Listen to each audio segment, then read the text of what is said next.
Hello, goblins, ghouls, and ghosts. Tonight, we are sinking our teeth into Fledgling by Octavia Butler.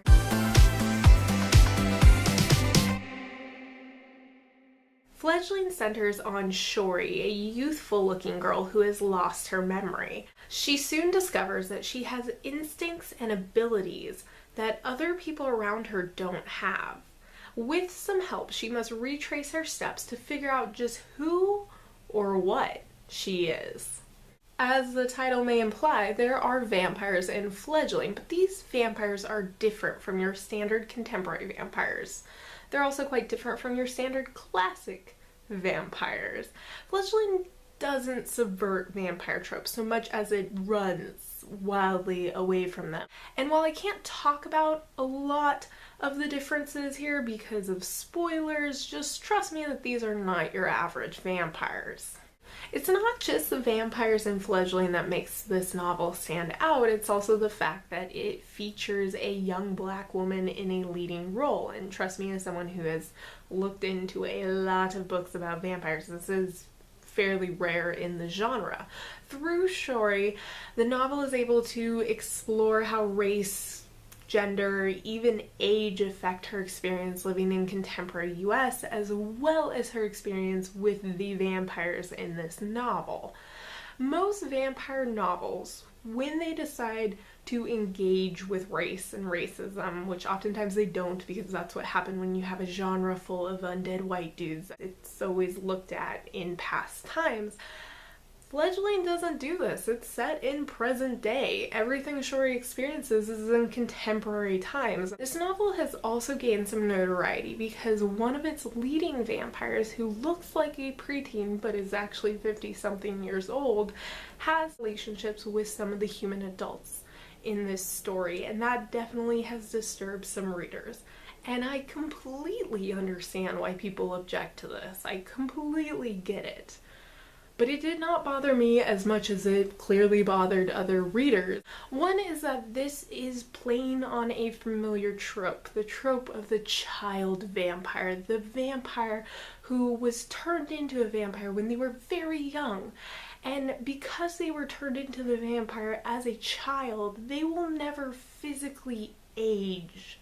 However, their mind, their desires, their emotions, those all will mature. So essentially you end up with an adult, sometimes 100-plus-year-old adult, trapped in the body of a child. And this is a trope that is definitely supposed to disturb people. It's supposed to be unsettling, it's supposed to be uncomfortable, it falls into creepy kid territory, and everyone knows that creepy kids in horror are meant to freak you out. Another thing is that there was actually something that bothered me a lot more. Fledgling attempts to portray a more mutually beneficial, more consensual relationship between its vampires and their human victims, but it doesn't succeed. It thinks it succeeds, or as far as I can tell, it thinks it succeeds, but it doesn't. I don't think that you have to have vampires constantly victimizing humans in order for them to be proper vampires. But at the same time, if you're going to try to make the relationship more balanced, you need to actually try to make the relationship more balanced. Ultimately, I liked Fledgling. I didn't love it as I thought I was going to, but I liked it. I liked the characters, though I wish more of the supporting cast had had more screen time because there were some really compelling side characters, such as Theodora. She was compelling and needed her own novel as far as I'm concerned. I would have read the book if it was just about her, and it was such a shame she was given so little screen time. I also liked the writing style. It was clear and easy to read. The story was engaging. It was such a different story than what you usually find in paranormal books and vampire novels. I thought it was interesting to see how these vampires differ from other fictional vampires, and I think this novel was a great example of how I would argue you can change a lot about vampires, but as long as they still drink human blood to survive, they're probably still vampires. But while it's a fascinating experiment in creature building, these vampires just aren't my cup of tea.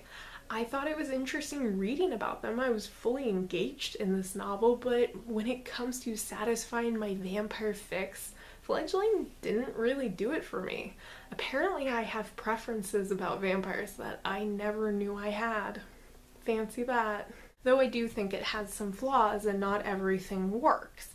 It's an interesting October read, and yeah, if you're gonna pick something to read this month, it should be interesting.